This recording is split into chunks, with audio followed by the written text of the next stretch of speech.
Je n'oublierai jamais ce moment. Ce petit morceau de papier froissé, glissé discrètement sous mon assiette, a bouleversé ma vie entière. 5 mots griffonnés à la hâte par ma fille, fait semblant d'être malade et part. Sur le coup, j'ai cru à une blague. Mais en levant les yeux, j'ai vu le visage de Léa. Pâle, figé. Ses yeux, d'ordinaire si doux, étaient remplis d'une peur que je n'avais jamais vue chez elle. Et c'est à ce moment-là que j'ai compris, quelque chose n'allait pas. La soirée avait pourtant commencé comme toutes les autres. Nous vivions depuis 2 ans dans une belle maison près d'Annecy, une demeure que mon mari, Marc, adorait montrer à ses amis. Ce soir-là, il recevait 2 de ses associés pour un dîner d'affaires. Il voulait les impressionner, comme toujours. J'avais tout préparé, le menu, la décoration, les fleurs fraîches sur la table. Je me sentais fière, apaisée, presque heureuse. Léa, 14 ans, était montée dans sa chambre un peu plus tôt, prétextant un devoir à finir.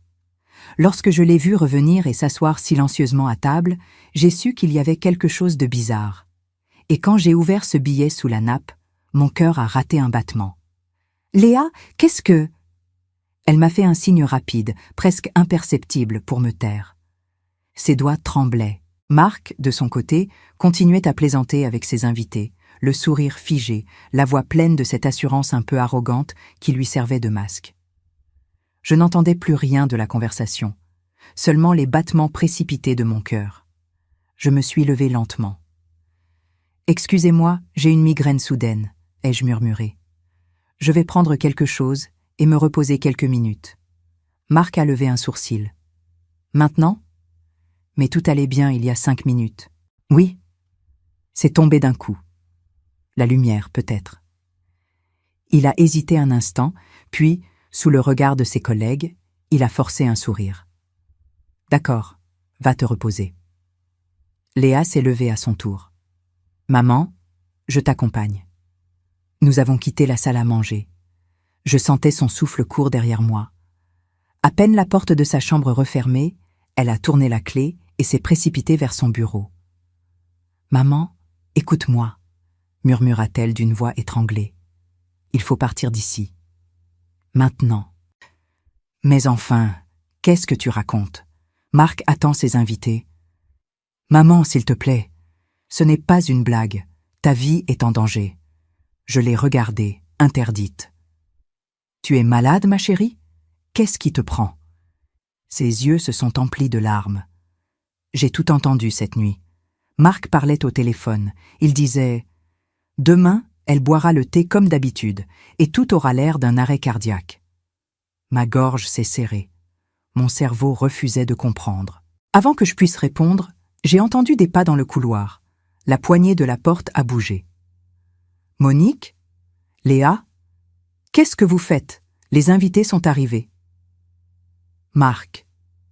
J'ai pris une inspiration tremblée. « J'arrive, » ai-je répondu d'une voix douce.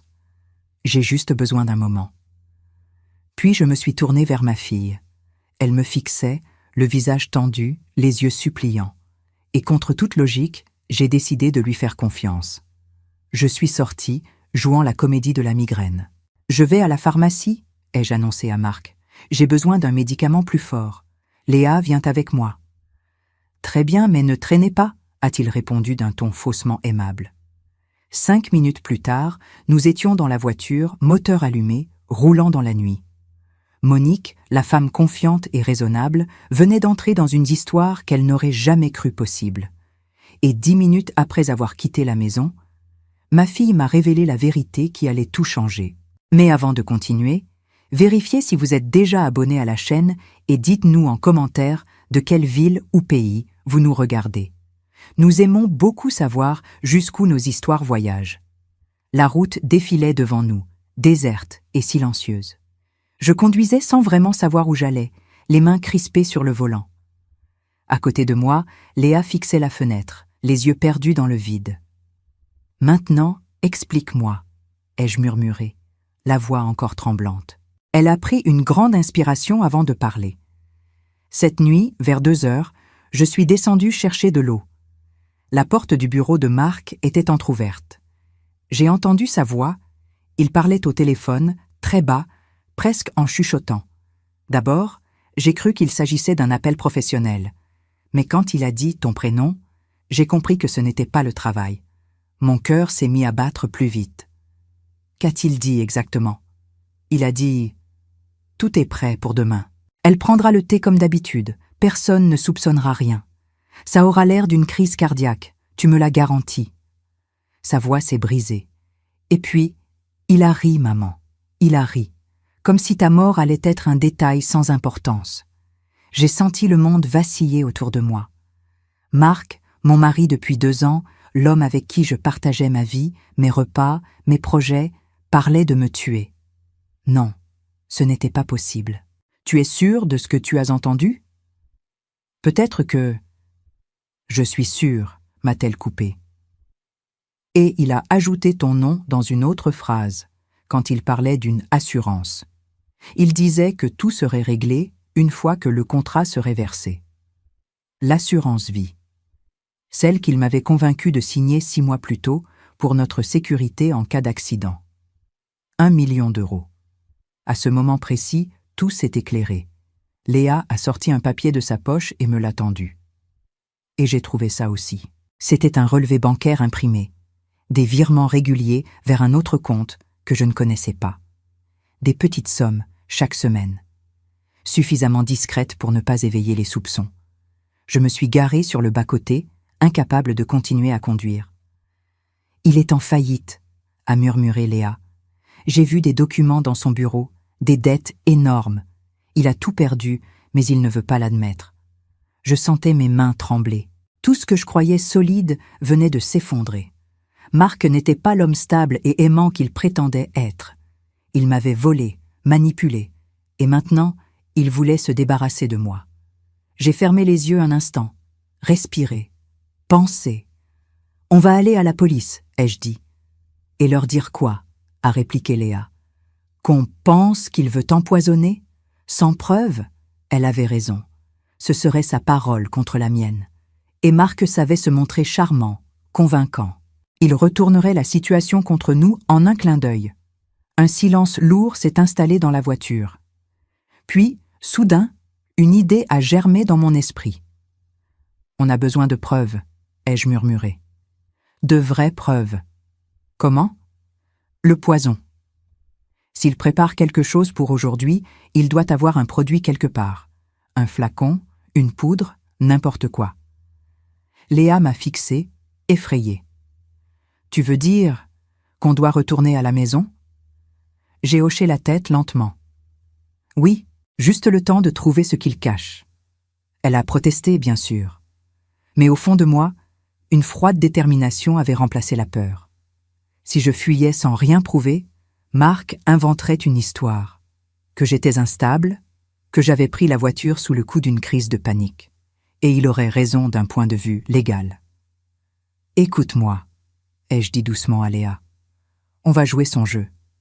Je vais prétendre que le médicament m'a fait du bien, qu'on est revenu pour le dîner. Toi, tu iras dans ta chambre. Et pendant ce temps, tu chercheras dans son bureau. » Léa a baissé les yeux, mordillant sa lèvre inférieure. « Et si jamais il s'en rend compte ? Alors tu m'envoies un message avec un seul mot, maintenant. Et toi ? Moi, je trouverai une excuse pour qu'on parte tout de suite. » Elle m'a regardé longuement, et pour la première fois, j'ai vu dans ses yeux non pas une enfant, mais une jeune femme, lucide, courageuse, prête à affronter le pire. J'ai remis le contact. La route du retour s'est dessinée devant nous comme un couloir sombre vers le danger. Je savais que j'étais sur le point de retourner dans la gueule du loup. Mais cette fois, j'étais prête à mordre. Je n'avais jamais autant eu peur de rentrer chez moi. Lorsque j'ai garé la voiture devant la maison, la façade éclairée me semblait soudain étrangère, presque menaçante.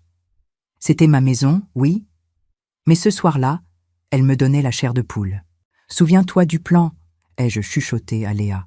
« On reste calme. Tu montes dans ta chambre dès qu'on entre. » Elle a hoché la tête, le visage tendu. À peine la porte franchie, le bruit des conversations et des rires nous a enveloppés. Les invités de Marc étaient là, assis dans le salon, une coupe de champagne à la main. Marc, lui, se tenait au centre de la pièce, parfait dans son rôle d'hôte charmant. Quand il nous a vus, Son sourire s'est figé, une seconde à peine, mais je l'ai remarqué. « Ah, vous revoilà !»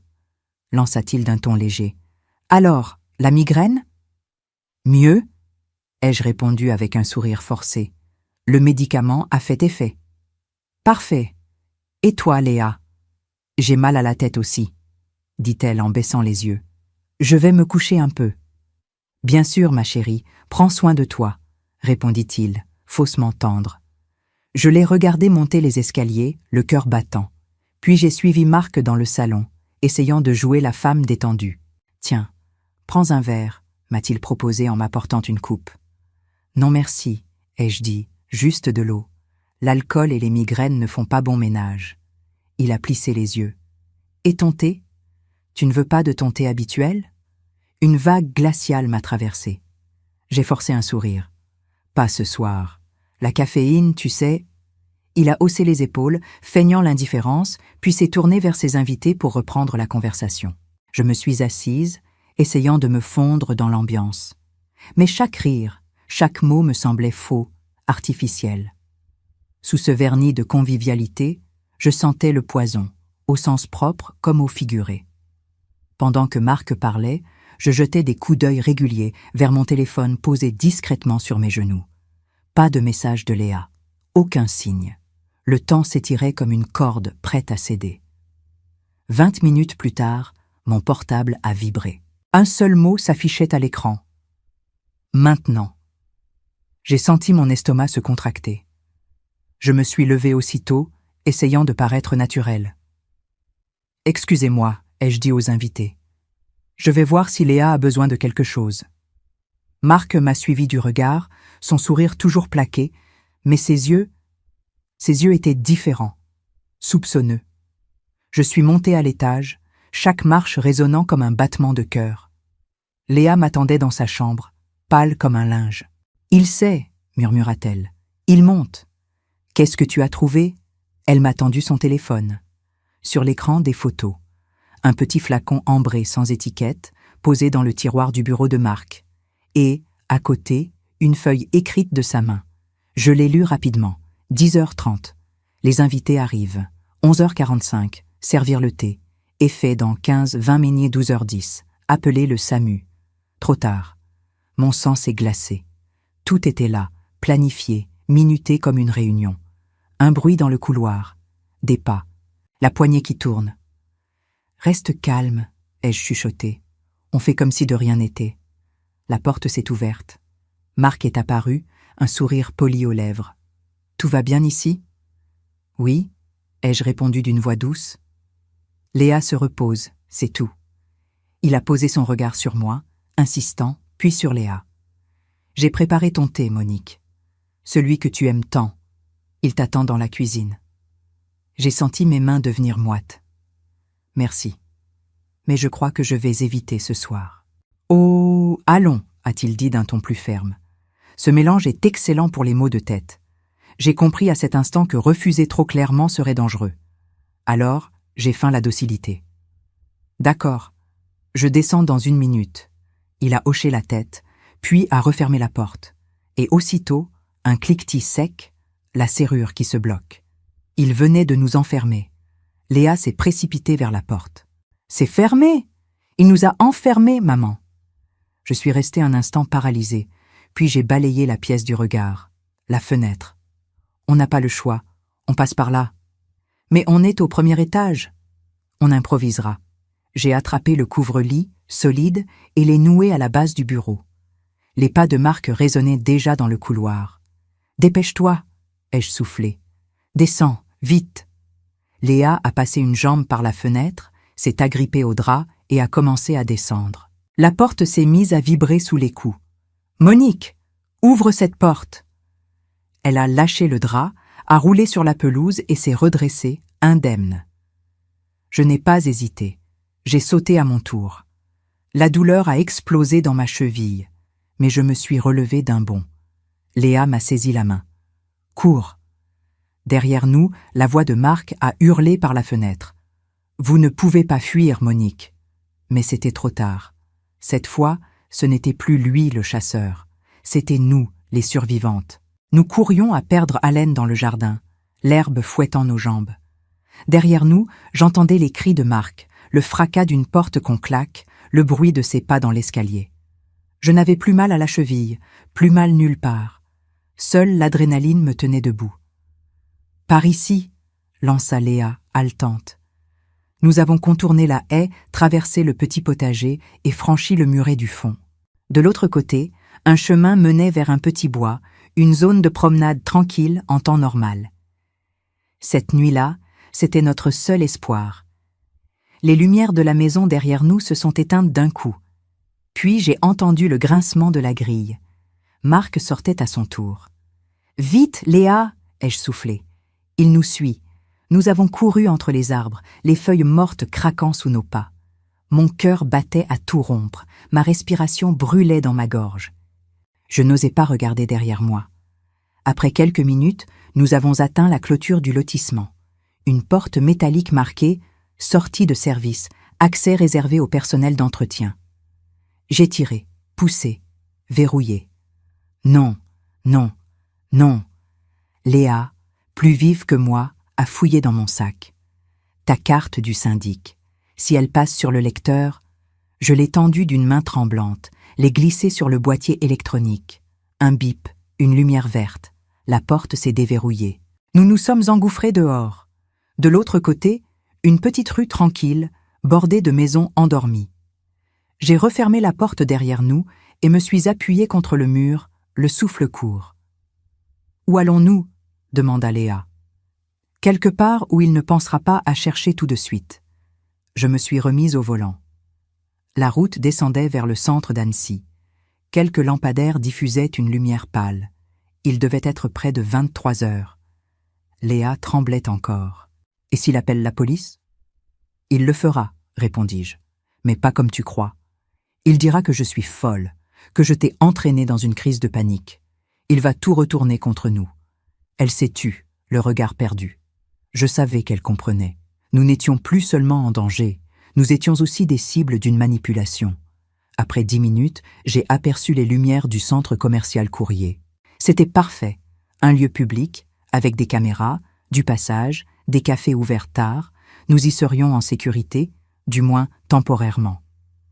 Nous avons garé la voiture dans le parking souterrain et pris l'escalator jusqu'à l'étage des restaurants. Une brasserie encore ouverte nous a accueillis dans un brouhaha rassurant. Je me suis effondrée sur une chaise, les mains glacées. « On ne peut pas rester ici, maman, » murmura Léa. « Non, mais on a besoin d'aide avant de bouger. » J'ai sorti mon téléphone et cherché un numéro. Maître Adeline Bernard, une ancienne amie de fac, devenue avocate pénaliste à Chambéry. Je n'avais pas osé l'appeler depuis des années. Ce soir-là, je n'avais plus le choix. Elle a décroché au bout de 2 sonneries.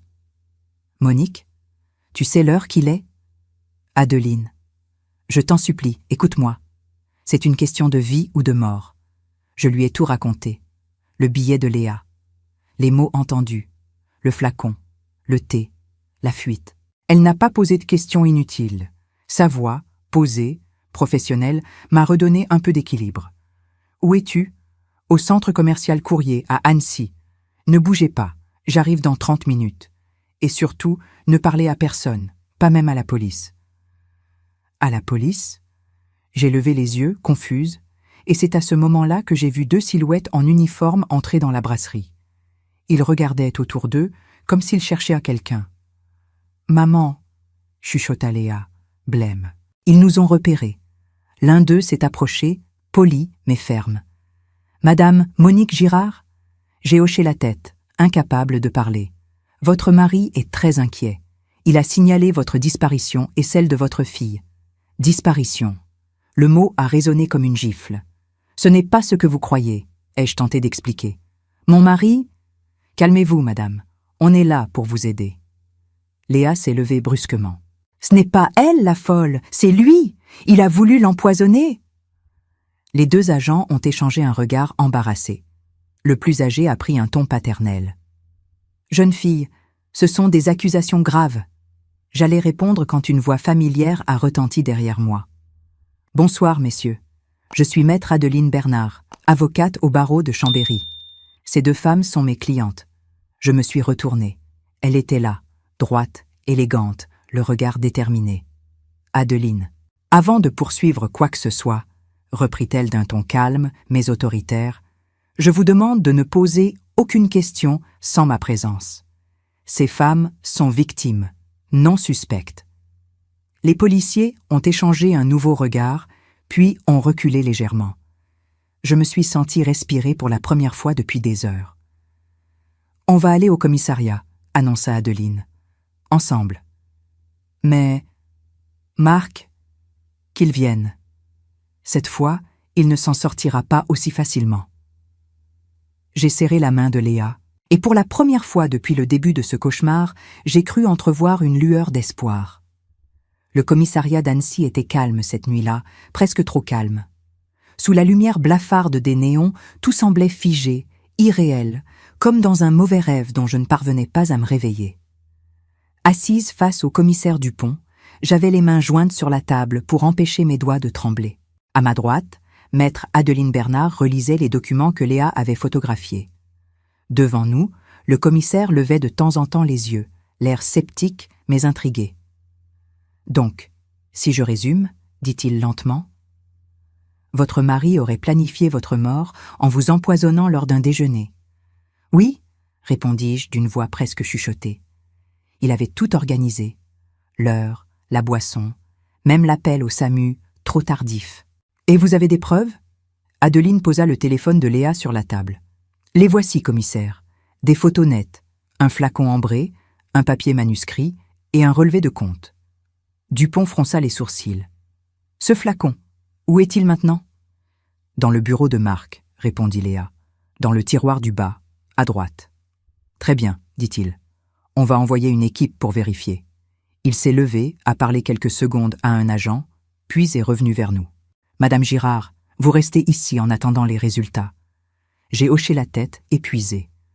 À peine quelques minutes plus tard, un mouvement près de la porte a attiré mon attention. Marc. Il venait d'entrer, accompagné de 2 policiers.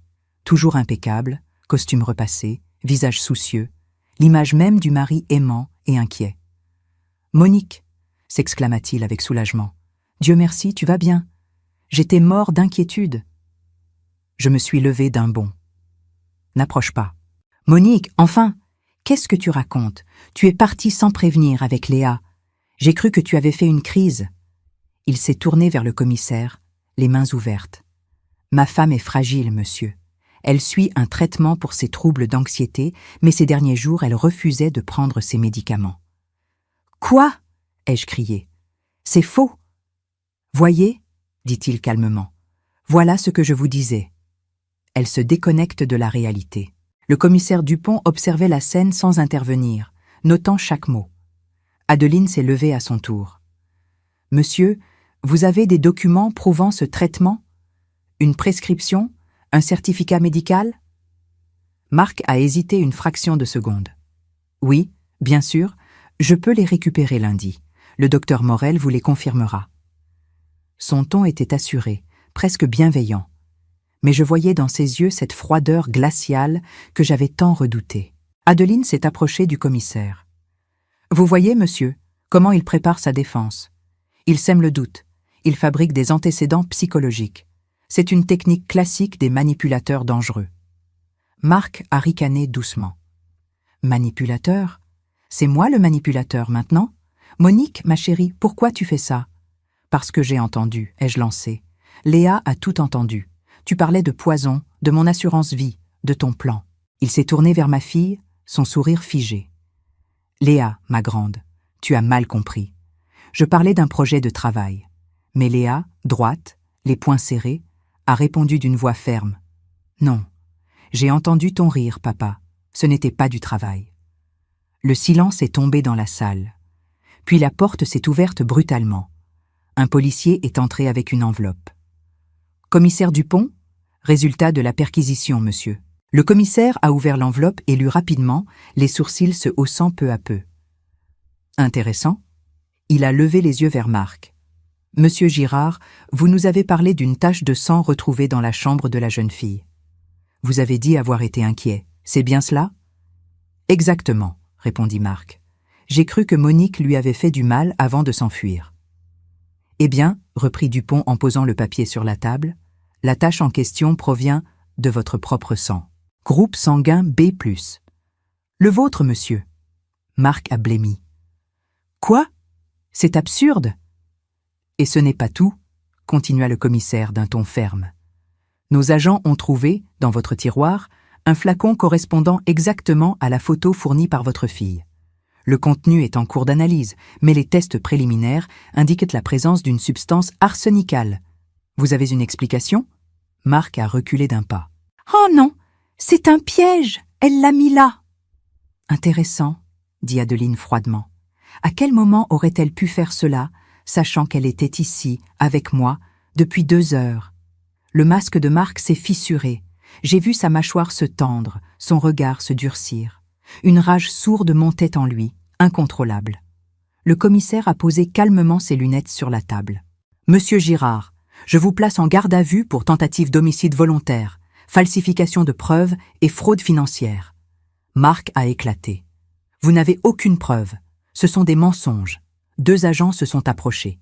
Il a tenté de les repousser, la voix déformée par la colère. « Espèce d'ingrate, tu m'as détruit. Tu n'étais rien sans moi.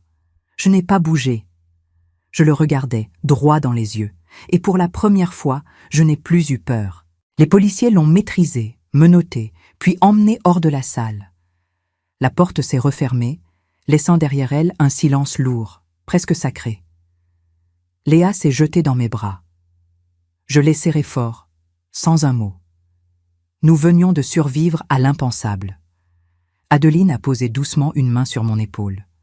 « C'est fini, Monique.